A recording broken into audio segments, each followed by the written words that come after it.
Hello, everybody. This is the You're Missing Out team, and this is our feature-length commentary for Oscar Michaud's Within Our Gates that we are recording with the Library of Congress's reconstructed upload of Within Our Gates. For those who are just listening to the audio, this is the version of the film. Typically, we do a little preamble countdown, but I think we all just wanted to get right into this discussion. So I'm Mike Natale. I'm Tom Lorenzo. I'm Kyle, putting all this together in real time. Yes, so we are recording this. You can see, for those who are watching it, obviously there is a preamble on the screen from the Library of Congress explaining this reconstruction. This is the earliest extant feature from Oscar Michaud, is what they're explaining. For a long time, thought to be lost. For a long time, Body and Soul was the only Oscar Michaud film known to exist, but a copy of this film was found within a Spanish archive with Spanish titles.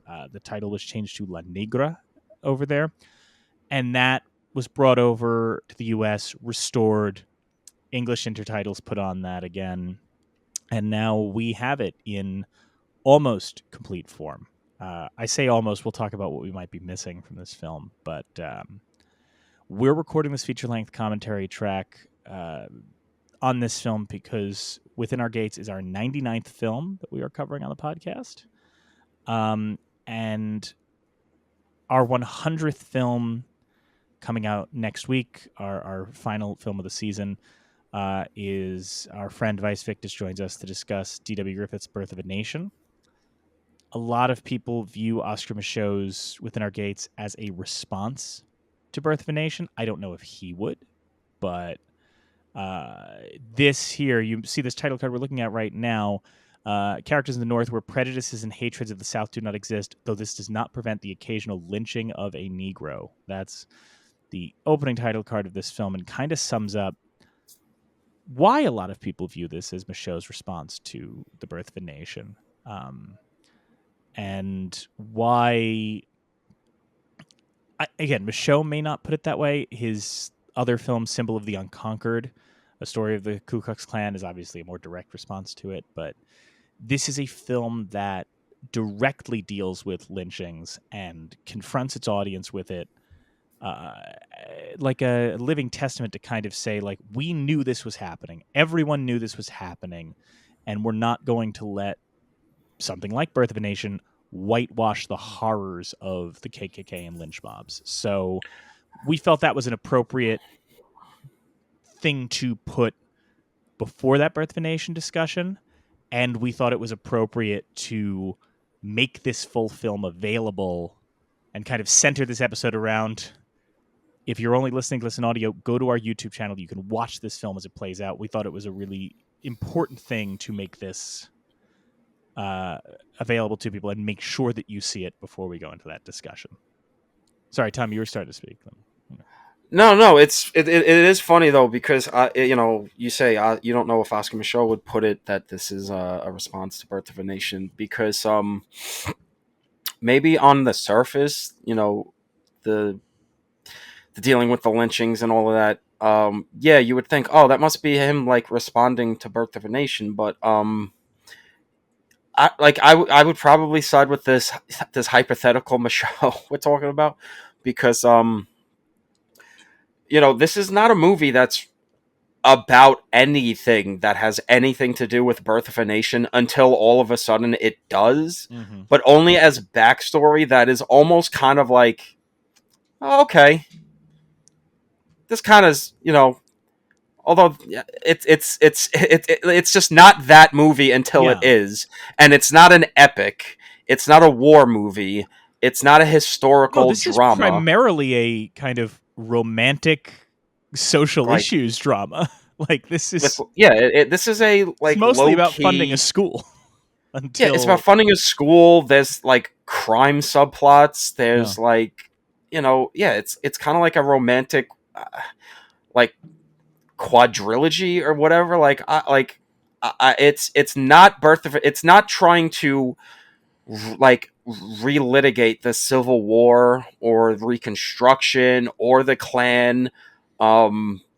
It's just a movie by a black filmmaker about black characters, and it just so happens to include a backstory regarding lynching and interracial relationships that you don't really know is going to come until it does, and even then, it doesn't tilt it enough into Birth of a Nation response. This is not the Meet the Grams No. of Birth of a Nation diss tracks. And what I found out was apparently some people believe that this is actually a response to something very different. Oscar Micheaux took issue with W.E.B. Du Bois, or Du Bois. And Du Bois had a novel in 1911 called The Quest of the Silver Fleece that was apparently a controversial social issues novel. It's kind of like Upton Sinclair's The Jungle, but about the interactions between Northern financing and Southern politics, and, the Yankees and the Southerners, and Black life, and all of that. And this was apparently is seen as Micheaux responding to that as well. Which is why it has that contrast of the North and the South that it presents so strongly.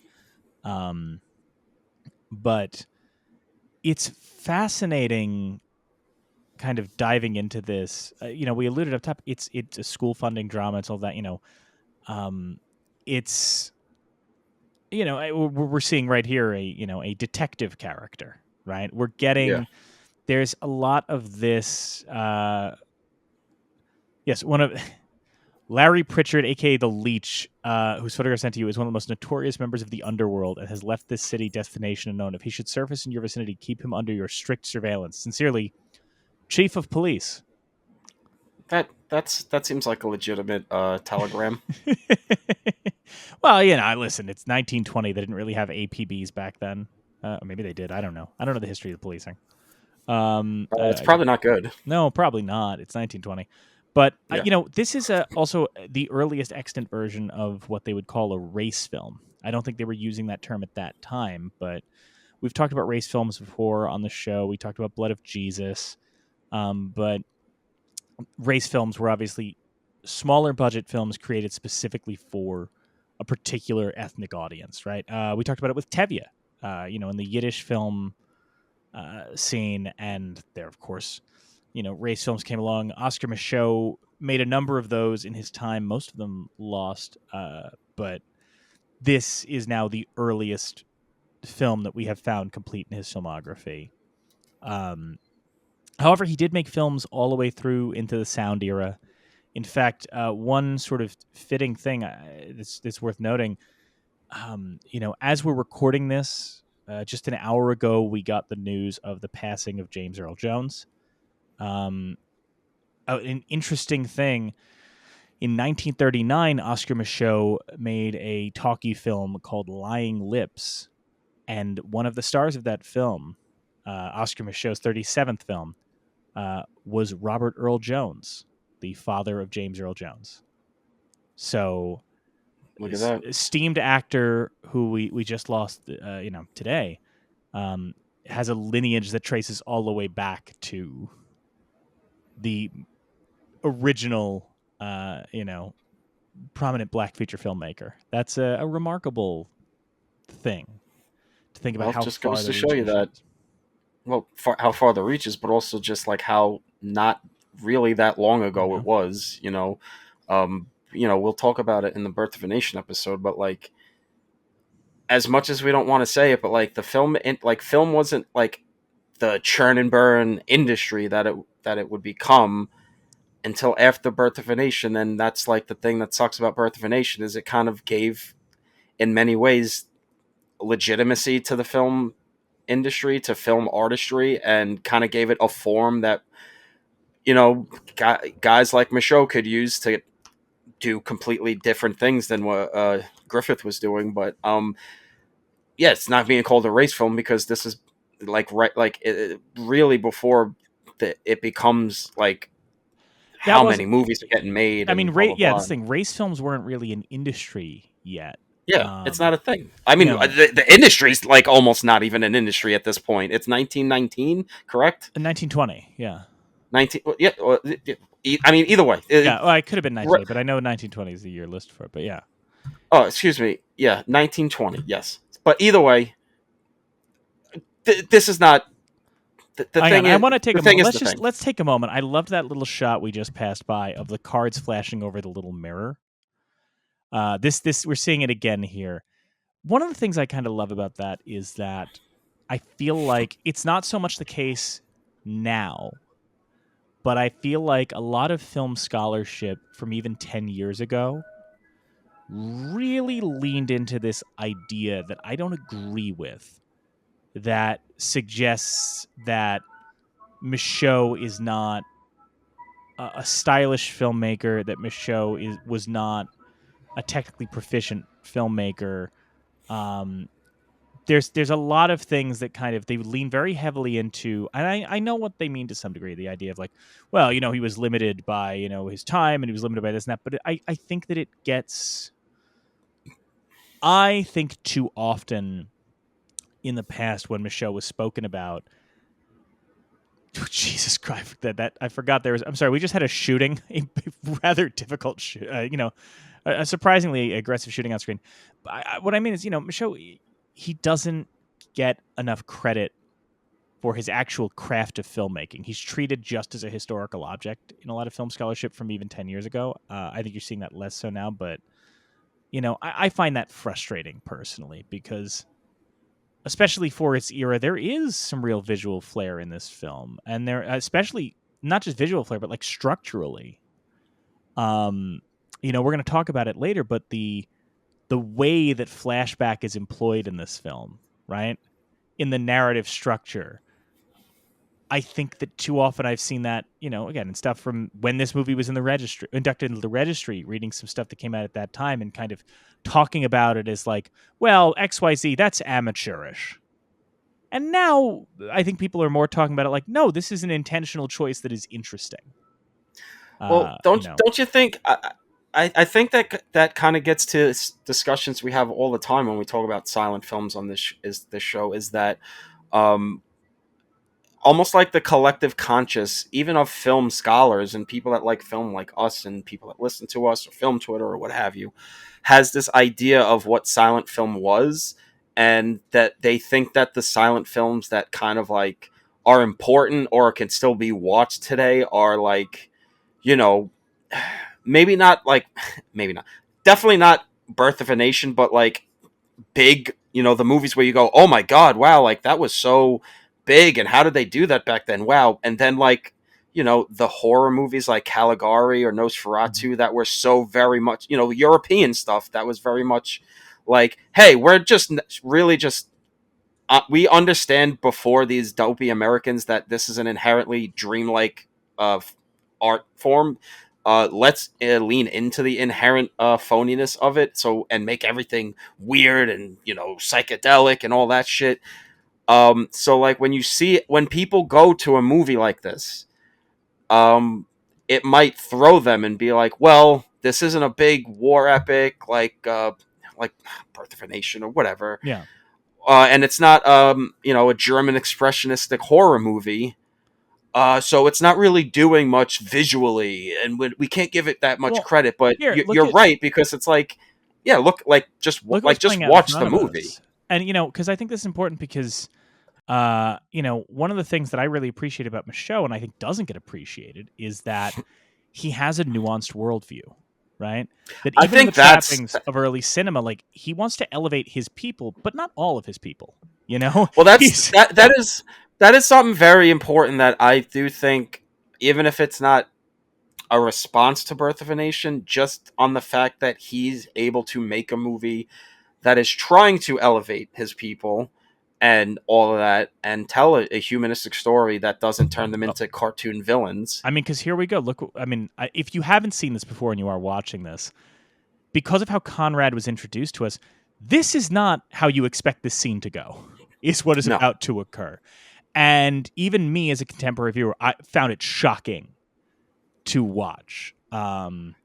Seeing him, strangle Sylvia because of Alma's deception. Like, it's complex. It's complex. It's human. None of the characters get sort of like an explanation for why that, like, it's okay that they're doing this, so they don't get, like, redeemed at the end and be like, oh, they're sorry, they fucked up, blah blah blah. It's like, no, Conrad leaves. Mm-hmm. Where does he go? He goes to, like, South America or some Yeah. shit. Alma, yeah, she maybe, like, tells the backstory of the lynching and everything. Yeah. Oh, here we go. We're getting a non-exist. This is a moment that we are missing from the film. Brief missing sequence. Conrad rushes from the room, leaves the city, and then sometime later, from all civilization, depths the forest, the south. So here we go. The Piney Woods and the School for Negroes. So I didn't mean to interrupt you there, Tom. I just wanted to make sure. No. We acknowledge It's just some of this is still missing. Yes, but it Alma with the backstory at the end, it never, like, hand waves away that she did kind of connive and scheme to steal her cousin's fucking man away from her. The shootout we just saw before, you never get any, like, oh well, these guys are just, they're doing crimes and they're criming it up because the system's keeping them down. It's just like, no, these guys are just low life criminals and they shoot each other and they do bad things, and that is such a vast difference from how Griffith treats the white characters in the movie. Because even, like, that character in Birth of a Nation, that's the segregationist from the North, who's ostensibly the villain, but they still, Griffith still has to, like, well, actually, the real villain is his assistant, who is a treacherous mulatto, and you're like, what the fuck? And then he becomes like, oh well, like, he gets, like, his quote unquote redemption at the end. So, like, all the white people in that movie are, by the end at least, good old whites, and they see the error of their ways, trust in the darkies. And this one is just like, no, there are bad black people. There's good black people. There's good white people. Well, and there's very bad white people. And I think that's and it's just like, life is weird. Well, I think that this is also, I mean, what we're seeing here with the subject of education, right? And obviously, the writing on these title cards, it described the, an earlier title card said something about the, the ignorance of the Negro, which, again, is an approximation of what these cards would have said. But I think even then, reading different scholarship across time of how this is responded to, Michaud, I think, at times has gotten accused of this idea of treating education in a particular way for the sake of respectability politics, right? And I think that is...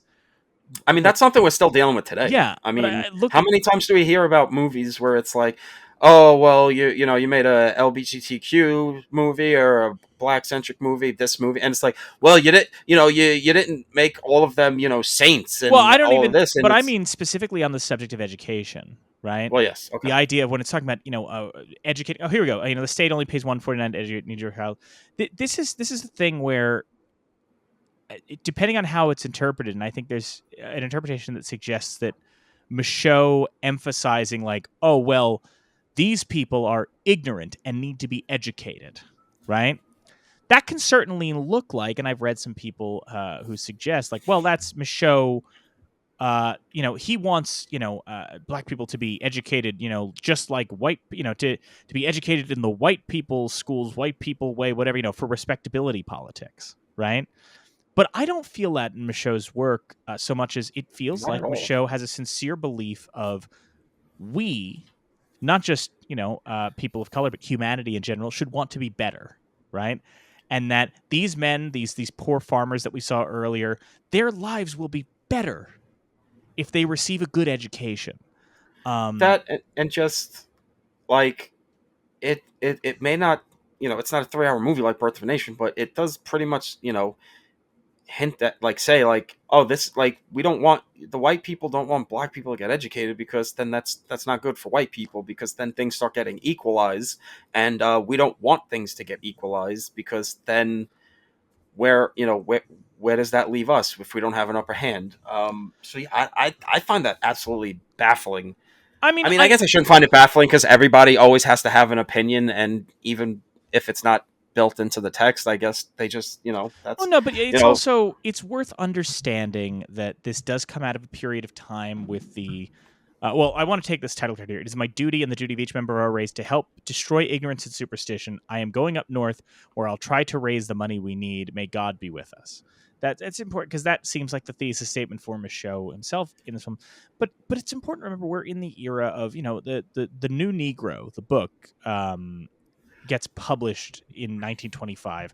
We are in an era where there is this idea of, as we said, quote unquote, the new Negro, and this sense of identity. An identity struggle. This is not, and it's important to remember that no people are a monolith, right? This is in an era, obviously, like I mentioned Michaud's distaste for W.E.B. Du Bois, but like Booker T. Washington and W.E.B. Du Bois certainly disagreed on a myriad of things, right? And I think that what you are seeing is Michaud is a filmmaker who comes from a very specific perspective, and his perspective isn't all of his films. We're not talking about body and soul here. There is some religiosity in this movie, not as much as it is in Body and Soul, but Michaud's attitude on religion and its place in the Black community is very, very, very different than what we talked about last season with The Blood of Jesus, right? The Blood of Jesus is a movie that seems to take the vantage point of like, hey, I am saying to my community, don't trifle with this highfalutin business. Don't trifle with that. Find God, turn to God, right? And, form your own little community. You don't need the white community. Form your own little community and find your place in that, find your place in God, all of that. Whereas clearly Michaud argues, as you can see in this paragraph here that they're showing, asking for federal funding to educate children, this being in a magazine of literary digest that features Theodore Roosevelt on the cover, which I thought was very interesting. But Michaud is taking a much more secular approach to the cause of his people and where that should be. And I think that's very, it's again, it's not monolithic. It's certainly not, but I do think that sometimes when I read criticism of Michaud or essays on Michaud, because he has a very particular political point of view, I sometimes see people diminish his qualities as an artist because of it. And I find that frustrating because I think to watch this film, that's inarguable. Now, admittedly, part of that could just be the fact that prior to us finding Within Our Gates and Symbol of the Unconquered, as I mentioned, the only Michaud film that was extant was a very worn and heavily edited print of Body and Soul. And so it's entirely possible that people going, studying film in the 60s, 70s, 80s were looking at a textbook and a general consensus that was like, well, we only have one Oscar Michaud film, and it's in chunks, and it seems inelegant. So we have to conclude that Oscar Michaud was probably more significant for his history than for his artistry. And even though we now have a film like this that we can look at and is a remarkable film from a structural standpoint, from an artistic standpoint, I wonder how much of that scholarship that you read in the 90s and even the 2000s is people who have so internalized a narrative of Michaud being historically significant but not aesthetically significant that it took decades for people to start appreciating a film like this from an aesthetic standpoint as well as a historic. Well, that just kind of gets to the argument of, film doesn't end when it's released. There's always going to be the discussions at the time, and then how it ages. And I know people don't like having, does the movie age well? It's like, well, no, that is a discussion because, styles change, thoughts and morality and just all sorts of stuff change, and all of that. How we look at things change, and that doesn't necessarily need to affect the movie, but it does affect how you have to watch a movie and the not to narratives that interject, but build. I want to talk about this paragraph on screen right there, if I may, for a second. You notice that Senator Vardaman has introduced a new bill against the black race. To prevent the right to vote. That was a real man. Senator James K. Vardaman was a Democrat from Mississippi who served in the Senate from 1913 to 1919. His nickname was the Great White Chief because he advocated for white supremacy. And one of the real Senator Vardaman's quotes was, "If it is necessary, every Negro in the state will be lynched. It will be done to maintain white supremacy." Might surprise you to find out Vardaman was kind of a leftist. He was a left-wing populist in favoring progressive reforms against the banks and railroads and tariffs, and was like the advocate for the white working man against the corporations, and wanted child labor laws and everything, but also defended lynchings and took education away from black citizens, and said if it was necessary, he'd lynch every black person in the state. So he's part of the dirtbag left. I mean, it's the thing, like, but that I didn't mean to interrupt you, Tom. It was just the fact that, like, when that name popped up on the screen, I remember I'd looked that up, and here is Michaud giving us a real time capsule, right? He is making sure that he's not making up a fake senator, right? He's giving you the real words of Senator Vardaman and saying, like, okay, here it is, confront this, right? Like, this is I know he didn't necessarily make this as a response to Birth of a Nation, right? But Birth of a Nation is such a cowardly movie that it changes the names of every historical figure who isn't Abraham fucking Lincoln. Yeah. And here is Oscar Michaud calling out a sitting senator, right? Or I guess he had just stopped being senator by the time the film was released, but calling that out. That's bold, That's, I don't know. I think that's something. Sorry, I hope I didn't cut you off too much, Tom. I apologize. No, it's fine. The thought is gone and it's never coming back. But I'm glad you got to put that into the episode. And my feelings are just not important. It's fine. It's fine. Listen, it's fine. I hope Aaron Rodgers dies tonight. We are, to one degree or another, trying to comment on the film that is happening in front of us, and that's challenging when there's so much history we want to get into as well.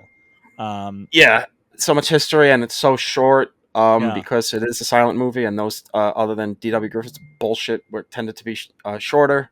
Add into the fact that this one is missing stuff, and you're gonna get a movie where you have to rush through ideas. But we are about to get in a little bit another taste of kind of the black comedy side, and by that I mean the satirical comedy side of Oscar Michaud and his attitudes on religion.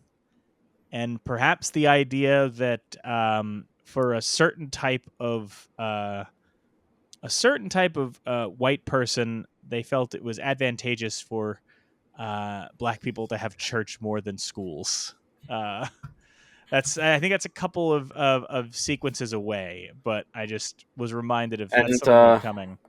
Well, and that's just an idea that has now spread to not just include black people, but let's just, indoctrinate everybody into extremist religious ideas so we can get them convinced that it's in their best interest to make sure that they are never happy. Yeah, I mean, that's the thing.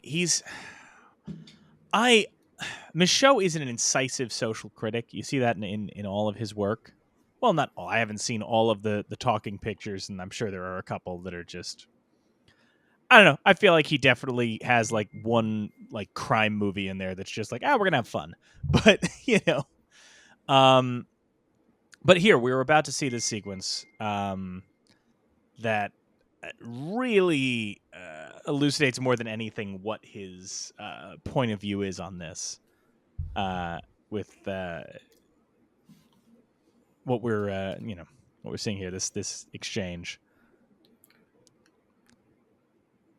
I am very interested in the cause of your race, and I will find the means to help in the most effective way. So, Well, obviously we already got our first inaccuracy in the movie because there would never be a white person from Boston that would ever be not racist. Well, she was a Southern woman passing through Boston. Still, So... the second you get through Boston, if you say any liberal ideas regarding helping minorities, they throw batteries at you. Jesus. But you are. I mean, I don't know. See, that's an interesting thing. The way that we just transitioned from him sitting alone to him talking with her, that is something that I do kind of question watching it. Like, it didn't have a title card telling us something was missing, but that is a question that arises sometimes when you're watching this print is, was there anything in there? Because again, we're missing the title cards. You have the Spanish title cards. Are we meant to just see that as a memory? Was there anything, more indicative of that? We just don't know. But... Yeah, I mean, I don't know. I think it's just it's one of those things where you do. I'm sorry. My apologies. That woman is from Boston. We're dealing with Geraldine the Southerner now, and we're about to see Geraldine. Okay, see, so I was right. So Right, historical inaccuracy. A woman from Boston, white woman from Boston, would never want to help a black person because they're the reason why the Celtics haven't won in 15 years. So here is Michaud's Jesus Christ. Lumberjacks and field hands, let me tell you, it is an error to try and educate them. So again, Oscar is not a filmmaker without a point of view. Besides, they don't want an education. Can't you see that thinking would only give them a headache? I mean, listen, I would certainly love to not be able to think. It's certainly a nightmare to have thoughts in this head. So, hang on, here we go. Their ambition is to belong to a dozen lodges, consume religion without restraint, and when they die, go straight up to heaven. So one of the things that makes Geraldine so, is she's being obviously brutally paternalistic and racist as shit. But Michaud is really capturing the kind of mentality, honestly, that the people who went to go see Birth of a Nation certainly thought, and the people who made it certainly thought, which is like, they were better off. That's what Geraldine kind of represents in here, and... It's also just funny, like... Yeah, can you believe these... Wait, here it is. Wasting $5,000 on a school is plain silly when you could give $100 to old Ned, the best colored preacher in the world. There's Oscar's thoughts on religion. And do more to keep them in their place than your schools put together. Jesus. But also just, like, it's so funny that one of her, like, insults against black people is, oh, and when they die, they just want to go to heaven. Who doesn't want to go to heaven? Oh, and now it's either you go to hell or there's nothing. Who wouldn't want to go to heaven? And now you stupid bitch. We get our preacher. Yeah. And I think... I don't remember, but I think he's portrayed in this film as a fine, upstanding man, right? I think. Oh yeah, no problems here whatsoever. No notes. He's a good guy, good fella. While he would absolutely be good for to run housing. While the white folk, with all their schooling, all their wealth, all their sins, will all fall like. While our race, lacking these vices and whose souls are more pure, will most all will ascend to heaven. Hallelujah. And I think there's I'm gonna, again, I haven't seen this film in a while, but I'm gonna assume he means that sincerely, and there's nobody pushing him to say that for any kind of political gains, right? I think that's my guess. That sounds about right. Nobody in the clergy would ever do anything wrong. No, and I do love that. The guy's just out cold. Love it. Sleep. Like, this is not a film you would, not a film you would describe as, like, particularly funny in most regards, especially as we get to the end. But this is... His disdain for the church is so palpable in this movie. And there's the wildly gesticulating preacher, right? Michaud seems like the kind of guy who watches a particularly passionate preacher and just wants to go, will you knock that shit off? Just knock it off. And now him getting all excited for the offerings. Like, this has not been... Here, like, I think one thing...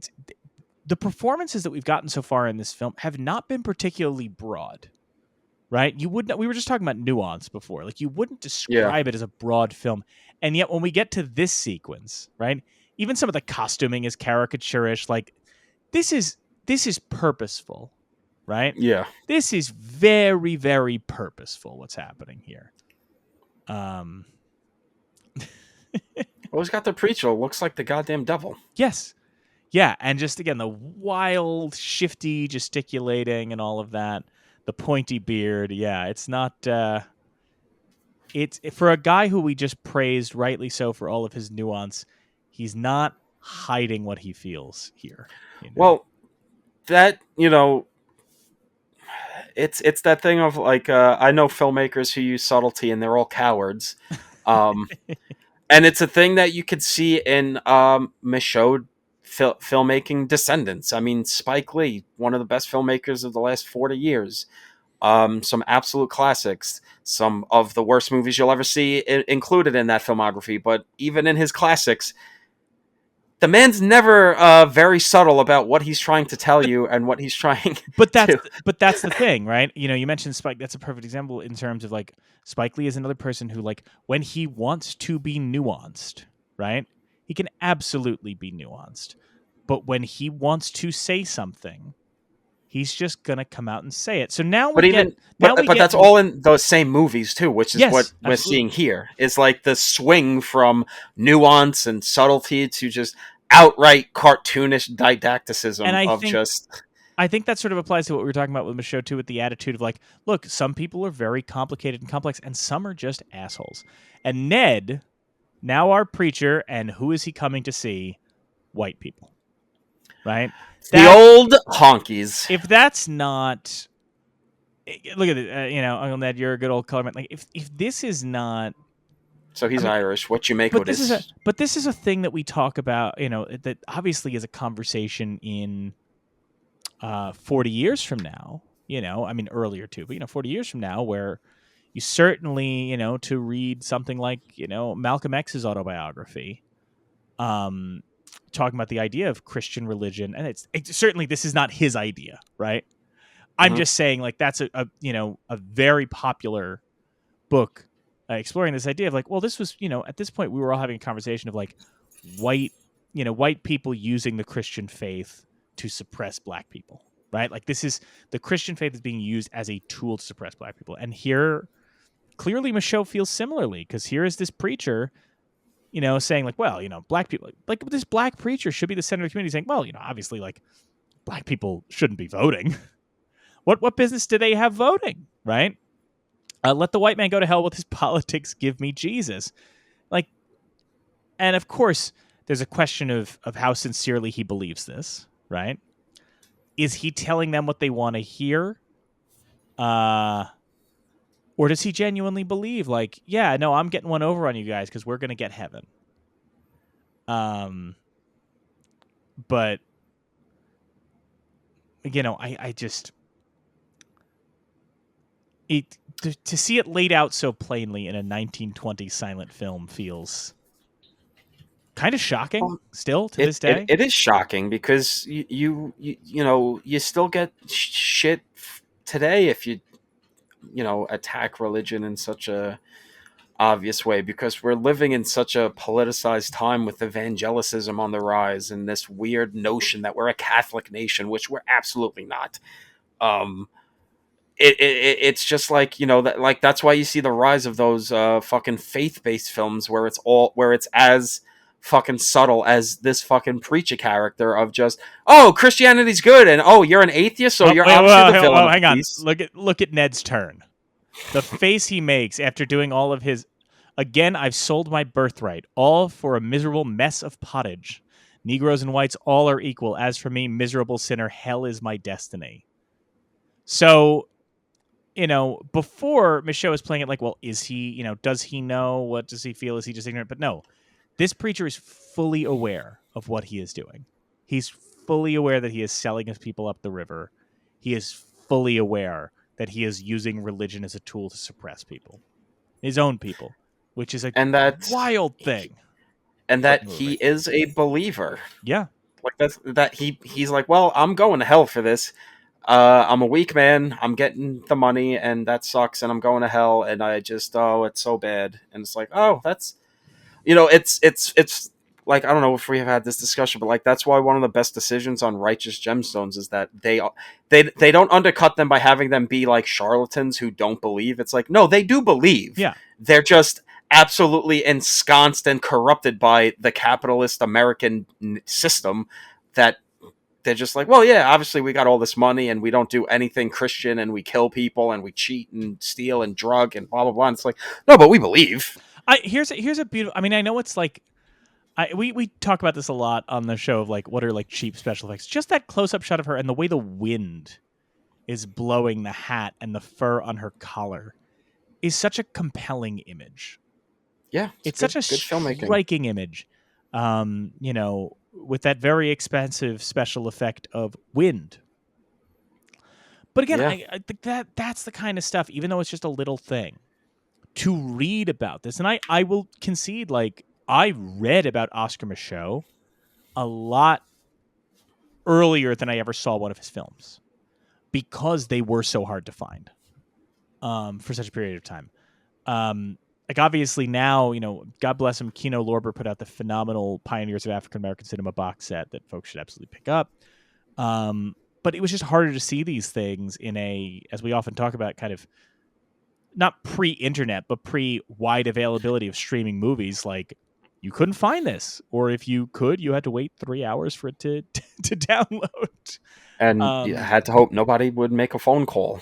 Yeah. I think, like, cause I don't even think our college in their archives had copies of Micheaux's films. We had books that mentioned him, but not access to his actual movies. So again, even I sort of internalized some of these ideas of, oh, he's not a stylist, Well,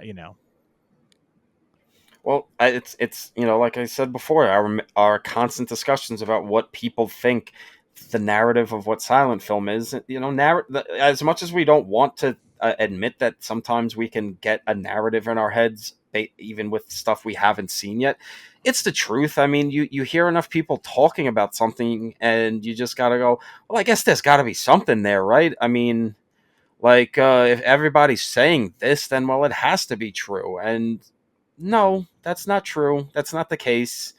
I mean, everybody's got to watch things on their own, because sometimes, we see it today.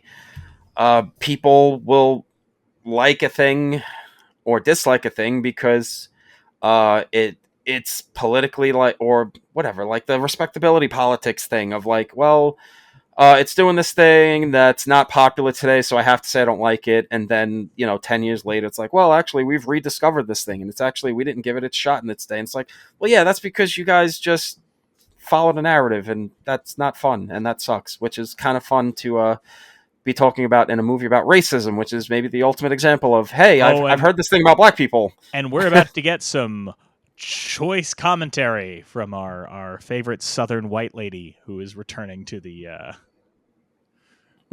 screen now. Now, Tom, it's been a little while since you last watched this film, right? I guess it would have been what? When did I last watch this? A few weeks ago, I guess. Okay. I don't know. So perhaps you might not recall the backstory this woman is about to reveal, but it always one that catches you off guard. Because now it's the two white ladies talking again. Which is another, an interesting element of when you watch more and more of these race films, and part of that box set is the idea of, which of these films are like, well, we're going to make a film about our community that you're just not going to see any white faces, right? Obviously, this was not the film I'm about to name is not a race film, but like we talked about it with Carmen Jones.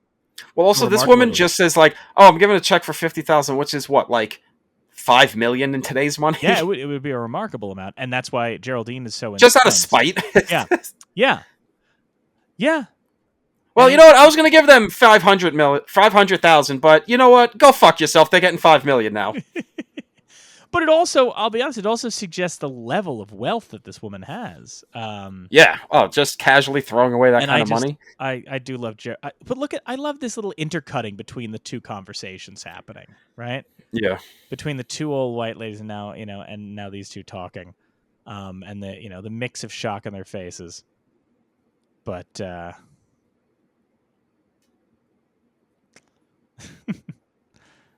I guess Geraldine doesn't say it yet. She will. She's got a story.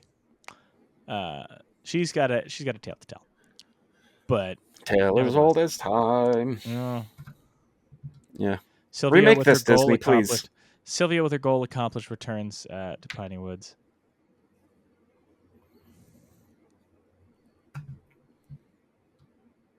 Who do you think Disney should get to direct the remake of this All movie? right. Okay. We're just trying to do a commentary for a movie. Here, you're the most divine woman in the world, and as relax. my wife.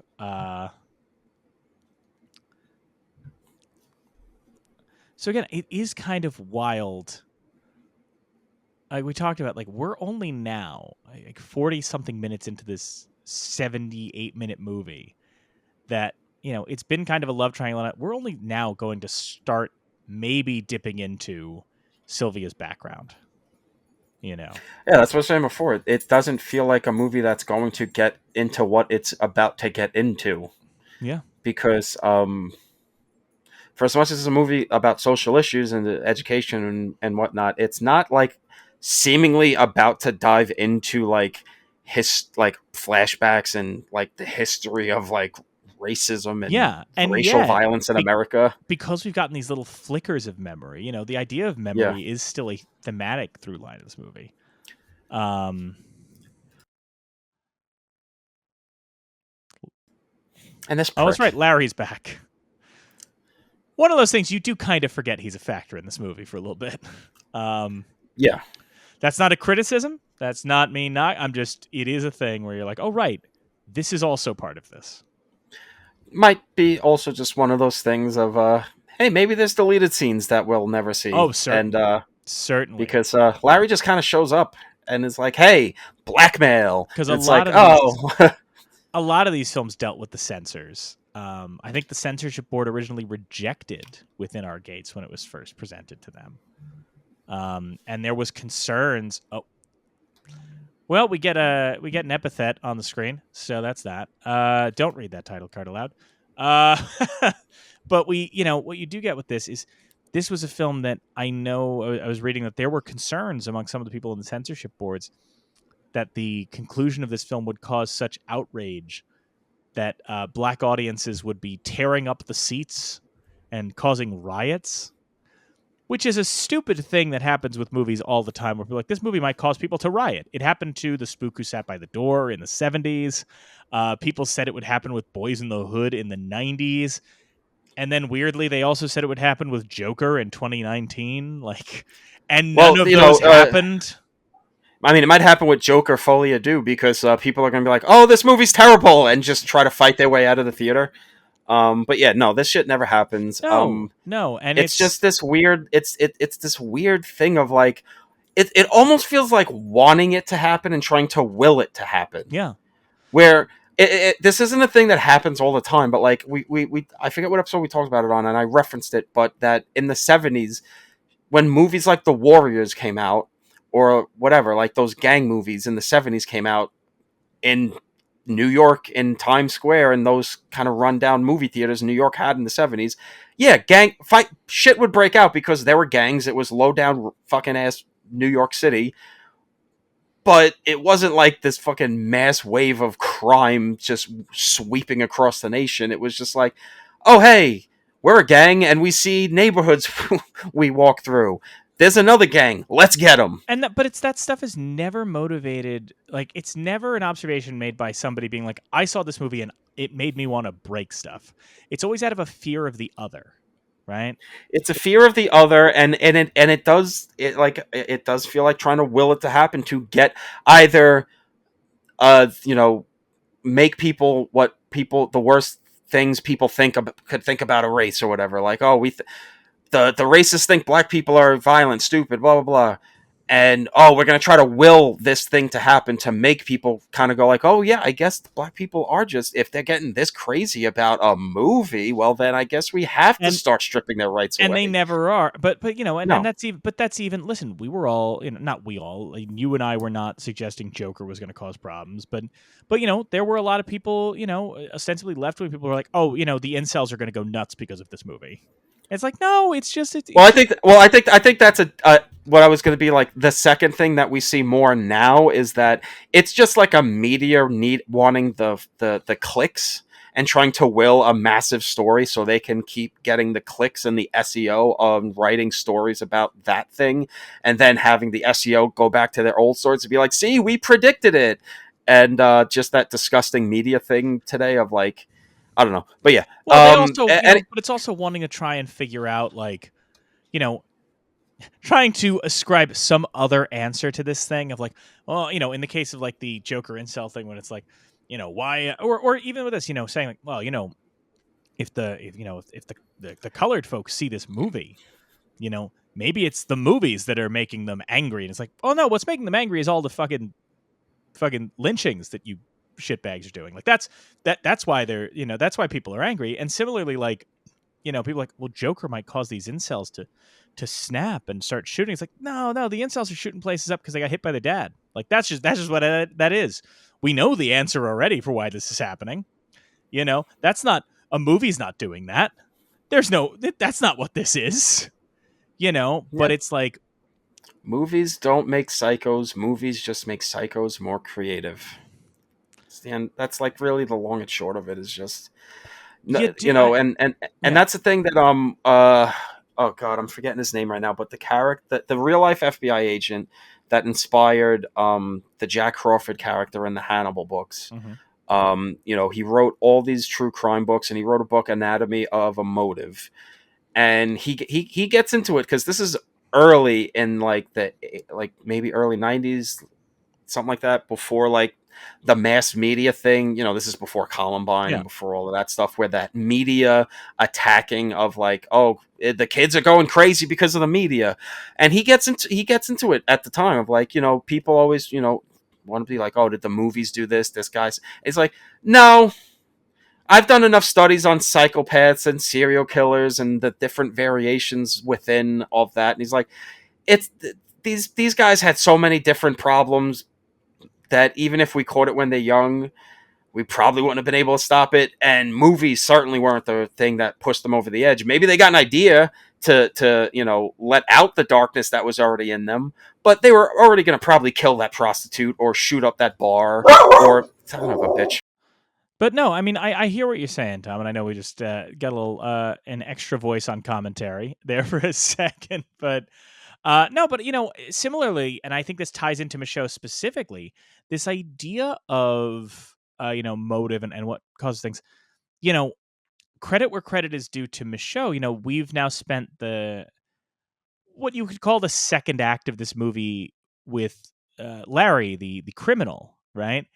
And Michaud never creates this, never tries to spin this narrative of like, well, it is society's fault that Larry is this way or anything like that. In fact, quite to the contrary, earlier we kind of talked over it, understandably, but like earlier, Sylvia was straight up saying to Larry, like, no, man, we're trying to build a new, better thing here. You can't be here for this. You're like lying and killing people. Like we can't have you as a part of our new society. You make things worse. Doing all this criming. You can't be criming around here. But really, go away. Like, there's not an effort. I think one of the things that's interesting about Michaud and the way that he, depicts his characters is that, how do I put this? Think about Ned, the preacher, for example, right? Yeah. Oh, we're about to start getting our flashback here, but she was raised by a family named Landry who were all lynched years ago. So this is obviously, the film alluded to lynchings up top. This is where we start to get that payoff, that prolonged flashback sequence.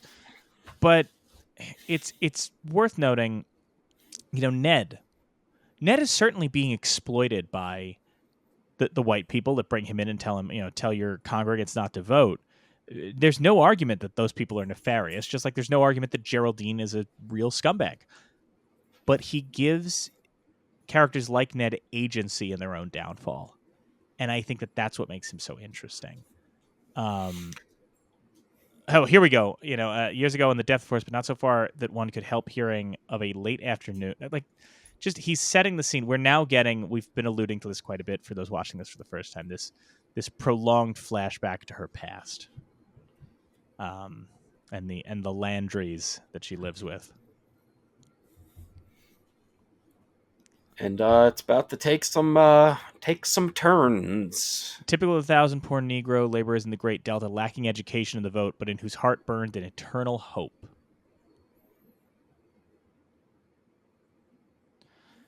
I mean, it's again, a home for their families, a few acres of land, a church to attend, and an education for their children. So obviously, again, education really important to Michaud in this film and outside of it. But I think if there's anything sort of thematic to, or throughout Michaud's work, it almost seems like all of his movies, not in a, and I think some people take it as a paternalistic thing, and I really don't feel that the more I watch his films, but he comes from a place of, we should all want better, right? And not just we should all want better externally, but we should all want to be better.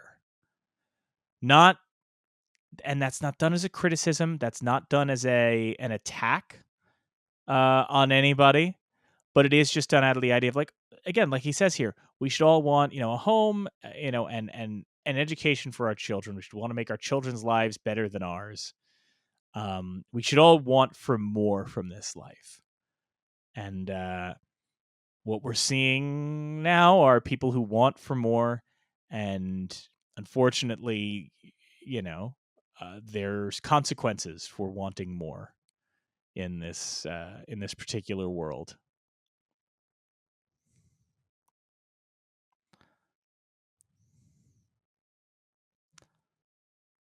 But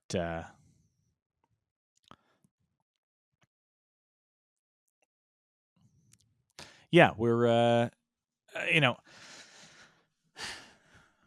sorry, this is one of those, forgive us, listeners, we've reached a part where we're in a bit of a not really a denouement, but a rising action. Oh, okay, here we are. The Mansion House.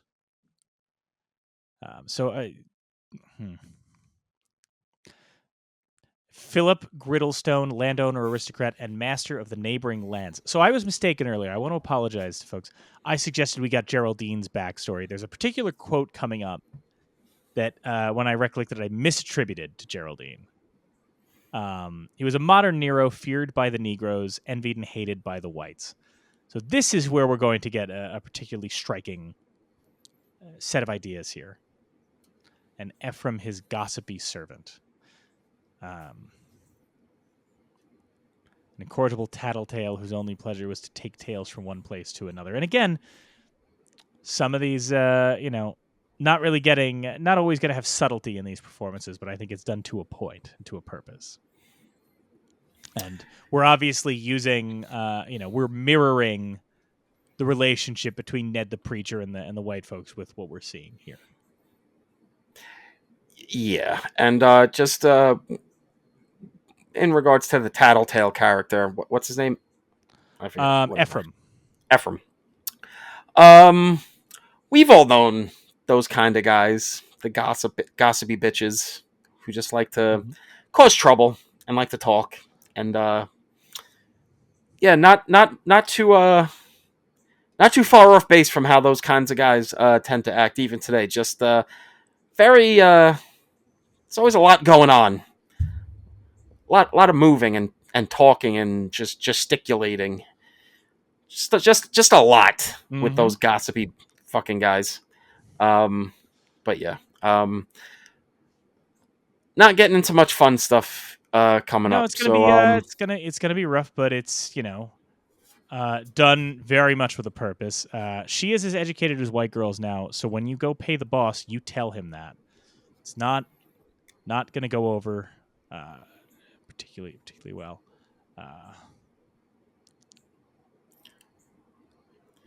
Also, just, kind of insulting to say someone's as smart as a white girl. It's like, well, no, but I think strive a little more. I think, obviously what I get the joke you're doing, but I obviously but obviously it's carries a particular weight to it at that time Yes, of not wanting yes. to get script because especially in this time it was so often the case that people were taken advantage of in a very brutal way. I mean, I remember one of the early stories in the life of Bessie Coleman, the famous pilot, was the fact that she taught herself math so that, she got an education. She learned math so that she could tell the guy, the white guy in charge of counting the fruit that her mother was picking, that she was getting screwed. That the guy counting the fruit was counting it wrong, purposefully to screw out of money. So you do see that element here.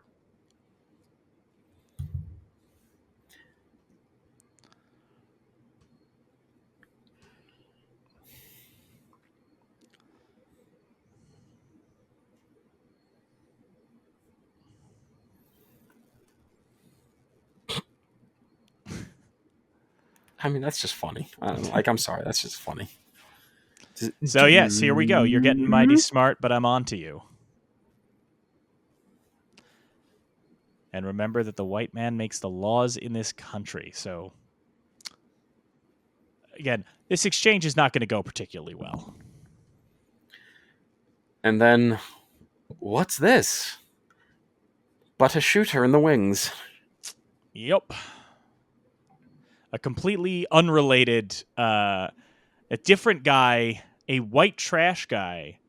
This quote here, poor white trash and no better than a Negro, whereupon he had sworn. So this is a completely unrelated guy that Griddlestone had screwed over, and a white guy.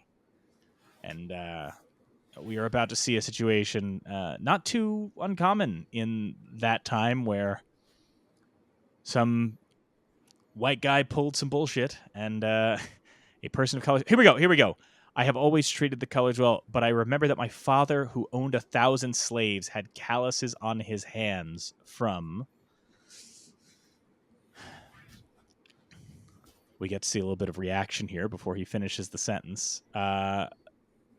We don't get to hear what he says, and he showed me that was the only way to keep him in line. So we didn't necessarily hear exactly what his father had calluses from, but you can figure out the implication. And again, Tom, you talked about, obviously looking at something like this or Birth of a Nation being like, well, we're not too far from that. But think about that, the reality of Micheaux making this film, right? And you could have a contemporary character, right? Or a roughly contemporary character say, my father owned slaves, Yeah, I mean, I feel like that's a discussion we had before, and like something I remember thinking that really fucked with a friend of mine's head when he was high, and I said this, but like our grandparents could have talked to slaves, former slaves. Yeah. They could have talked to Civil War veterans.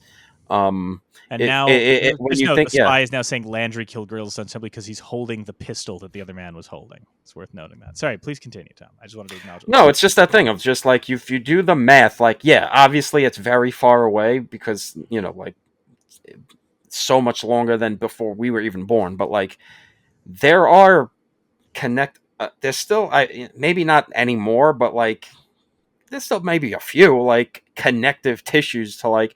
You could talk to someone who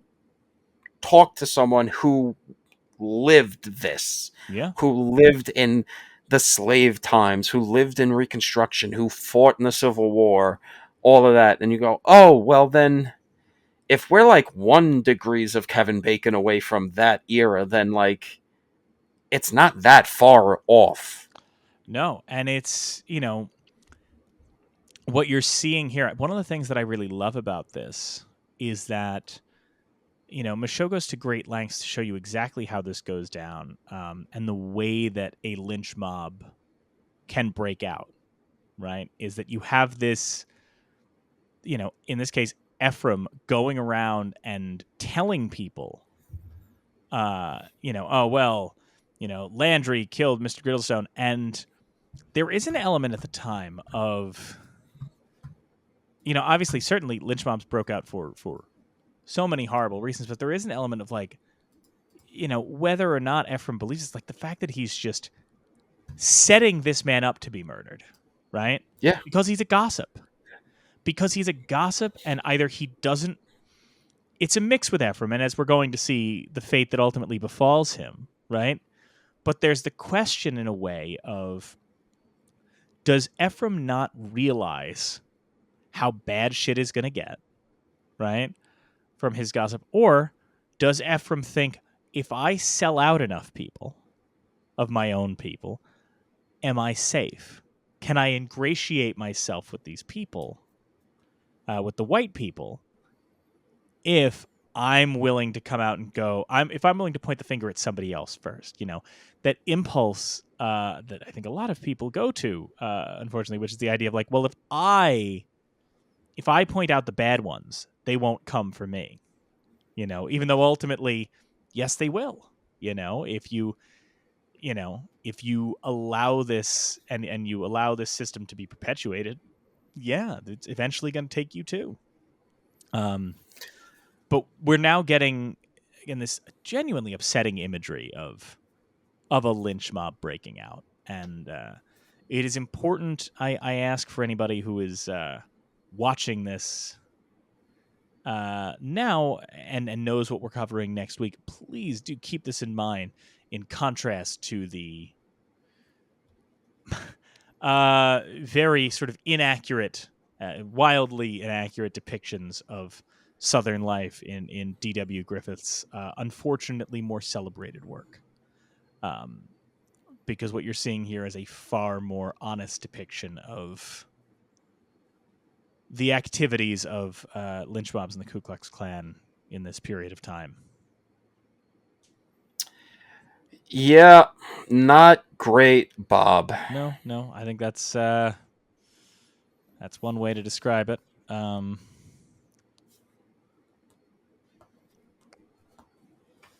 One feels perhaps a bit one of the unfortunate elements of doing a commentary track is one feels a bit guilty talking over this, but given what is depicted on the screen, that said, it is worth acknowledging. Like I said, that this you can also see how perhaps some people in earlier scholarship would see. Oh, we get the little puppy. We do get a momentary small puppy on screen. And then Divine Justice punishes the real killer as the title card. So we'll see that soon enough. But I think that title card comes in a little too early in this cut. I think that's weird to have that title card pop up and then she puts down the dog. But maybe that's misplaced. We don't really know. But you can almost see, I think, if one is not giving it its full attention, you can almost see how some early scholarship considers this kind of inelegant. How the film is ostensibly about just like funding schools and then becomes this much darker drama. Obviously, that is also a fairly brutal corpse shot for a movie from 1920. But you can almost see how somebody might tell themselves this is inelegant. But it absolutely works. It absolutely works because it is telling you, like, there is this absolute dark backstory to this person who's just trying to build a life, and why there is an urgency to try and promote education, why there is an urgency to try and improve the situation. She wants to improve the situation because look at how terrible the goddamn situation is. And here's Ephraim saying he's among the white folks while his compatriots are hiding in the woods. But he thinks this spares him. He thinks he has earned approval. But then, while we's waiting, what you say we grab this boy? They are going to lynch him simply because they want to kill time. Yeah. And that's, his being a rat did not spare him in the least. And Jesus Christ.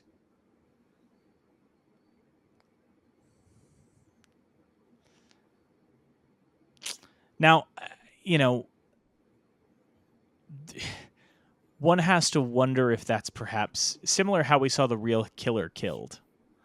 There is an element here of people getting their comeuppance in a way. I don't know if one wants to see that as simplistic or paternalistic. I want to take this opportunity, if I may, while this is happening. One thing we haven't done typically on an episode, we talk about the registry statement. While we're in this sort of,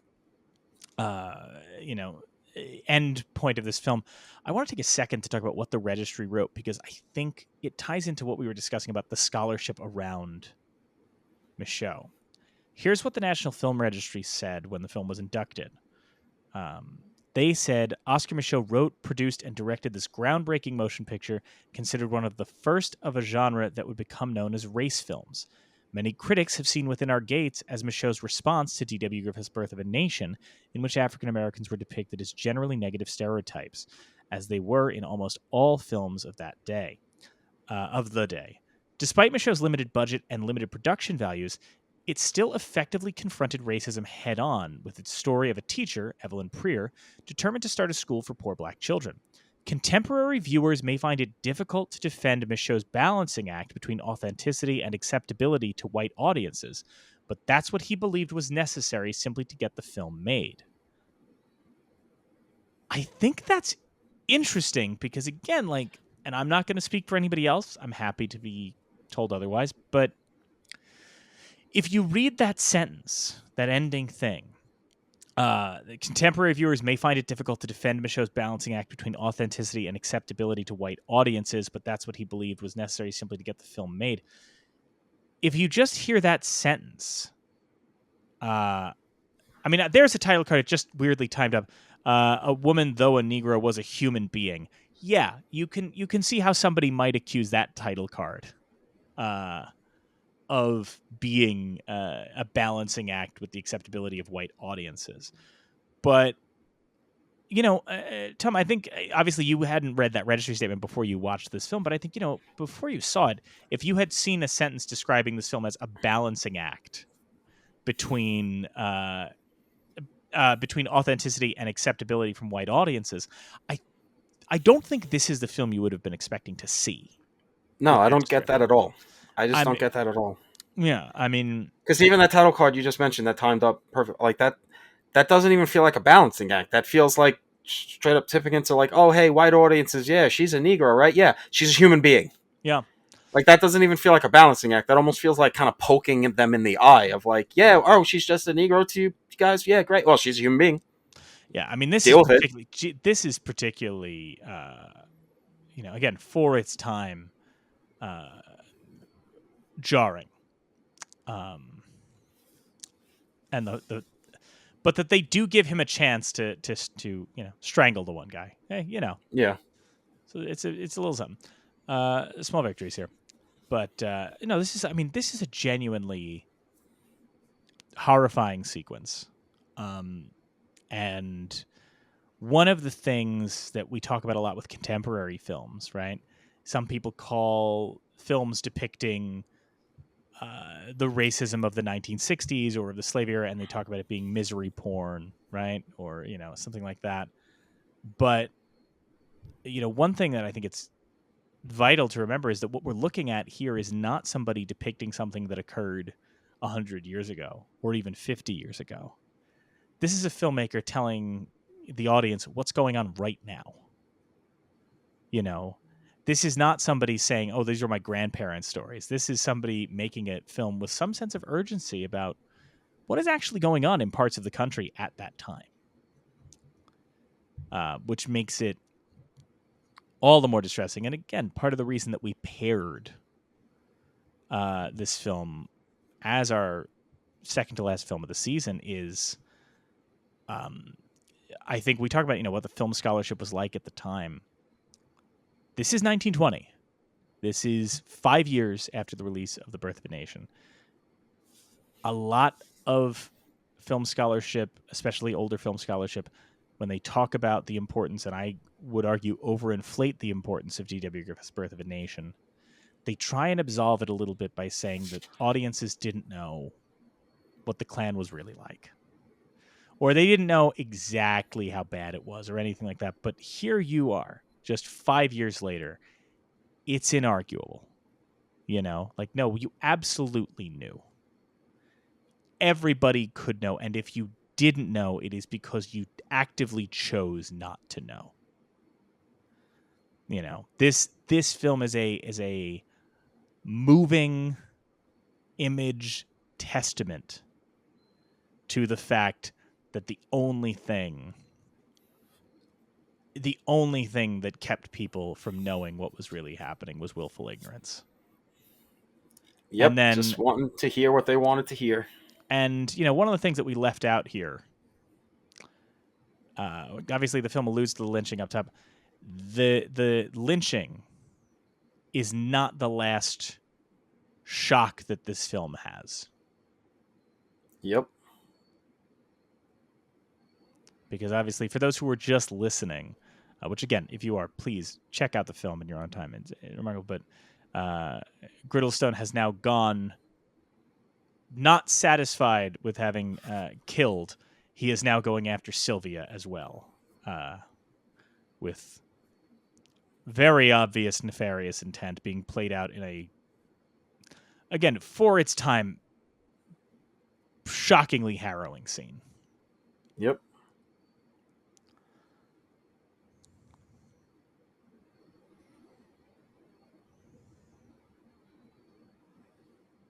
As we intercut Griddlestone wrapping his arms around Sylvia with a bonfire.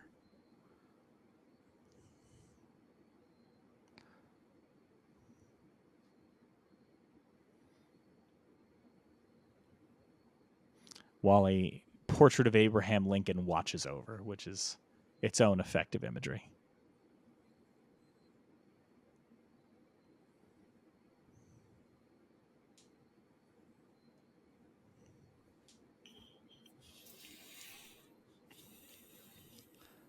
A scar on her chest saved her because once it was revealed, Griddlestone knew that Sylvia was his daughter, his legitimate daughter from marriage to a woman of her race, who was later adopted by the Landrys. So, a lot going on with that one. Really? Yep. Again, you want to talk about the things Michaud is trying to convey. A monstrous man almost sexually assaulting his daughter from, quote, a legitimate marriage. It was he who paid for her education, but while they were together in that room, he did not reveal that he was her true father. So again, a lot of really dramatic backstory revealed in the back half of this film.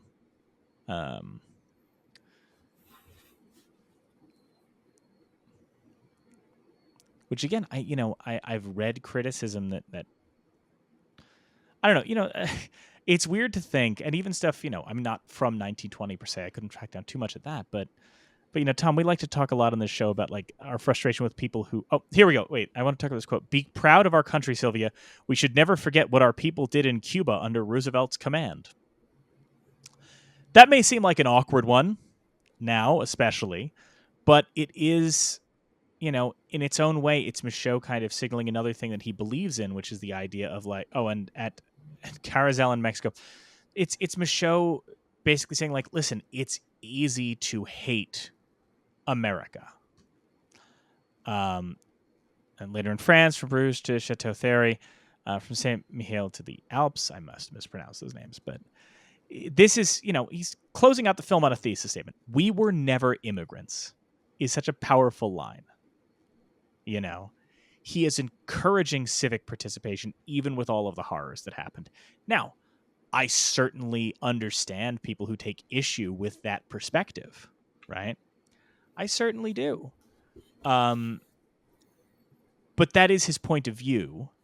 He is expressing it, and we should not... Him expressing that point of view should not diminish or it should not affect somebody's view of his artistic attributes and his artistic qualities.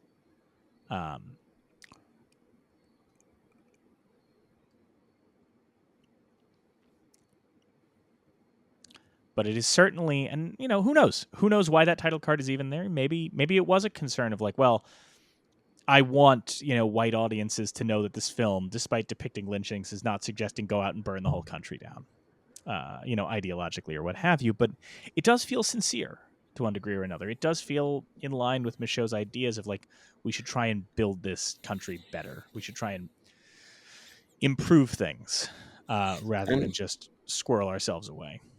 And he's a guy from 1920. Like he's not going to line up exactly with how we want any upstanding liberal thinker to be in 2024. It's like, all right, he may have had a lot of right ideas, but in 104 years ago, may not be exactly as fucking I don't know, praxis, is that the word you like to use? Praxis of him. I don't know. It's just like, guys, get over it. It's fucking 1920. Deal with the movie of at the time of its release, not what you wish it was if it was made today. Like, that's just annoying. And with that concludes our commentary for Oscar Michaud's Within Our Gates. Again, if you did not watch along with us on YouTube, please go check that out or find the film however you can. It was great for us to do this, but we are not done. Stick around. We'll be right back with our picks for the National Film Registry. The National Film Registry isn't some fixed object, frozen in time. It's always growing, adding new titles every year. These annual selections are made by the National Film Preservation Board, with members like Martin Scorsese, Alfre Woodard, and Leonard Maltin, and representatives from organizations like the Academy, the DGA, and the AFI coming together to debate and decide. But they don't just pull titles out of thin air. They pull from the public, people like you and us, who can submit their nominations for the registry in a form on the Library of Congress's website. What we do, at the end of each episode, is have Mike and Tom pick films not yet in the registry that they feel should be, inspired by that day's topic.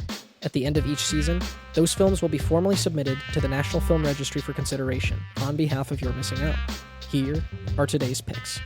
All right, so my pick took a little bit to figure out, but I got to it. I found a movie that I thought fit pretty well with what this was doing.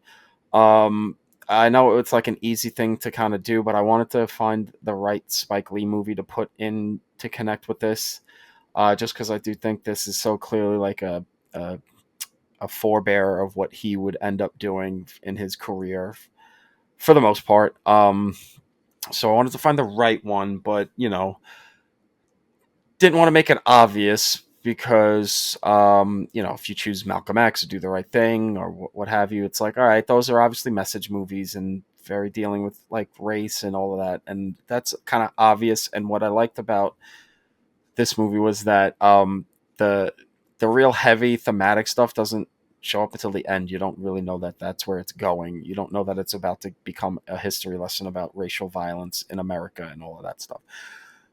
And there is one Spike Lee movie that I do think fits that bill of a movie that is one thing for the like 2/3, 7/8 of its runtime until you get to the end and you start getting a history lesson and realizing about the dark history that kind of fueled the whole movie without you even realizing it, and enlightening you about some dark parts of American history.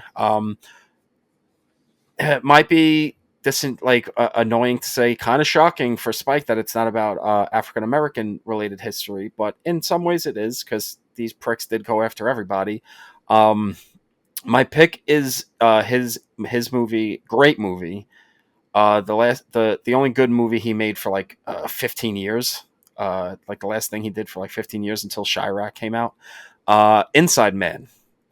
That is a movie that is a heist flick for the entire runtime. It's not dealing with racial stuff. Some stuff comes up because it's very New York and like, but it's not about it. It's a heist movie. Okay.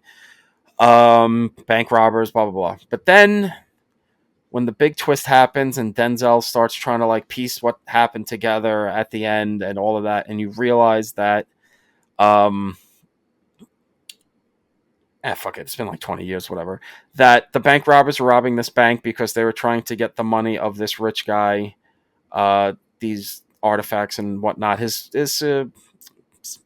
safety deposit box, all of that, is because he helped out the Nazis during the war. He was a Nazi collaborator, and he was welcomed with open arms to America. And his history as a real old piece of shit was just swiped under the rug because he can make money. And yeah, that kind of gives the movie a lot of weight that you didn't think it was going to get to, which I think is what Within Our Gates does. I think it's a great movie. I think because it's his most purely just commercial movie, I would probably put it in Spike's top 5, just to get a different flavor with each movie in the top 5, that he was able to just so seamlessly make, like, our generation's Dog Day Afternoon, but even more just like kind of slick and polished with more of a surprise uppercut at the end.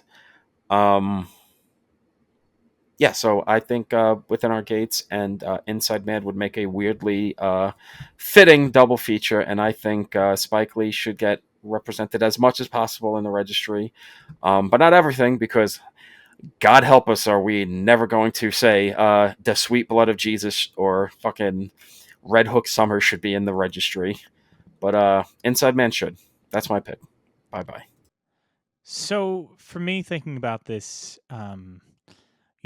one of the things that is remarkable about Within Our Gates is not just how it tackles, as we alluded to, race relations and relations between, the North and the South, and that kind of, what you would call a border to one degree or another, right?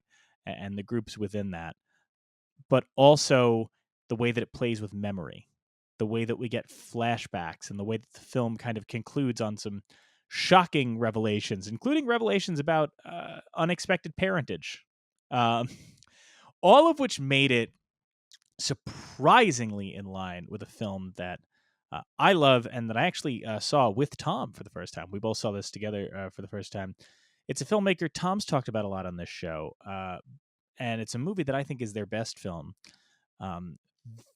When I was watching Within Our Gates, I kept thinking of John Sayles' 1996 Lone Star.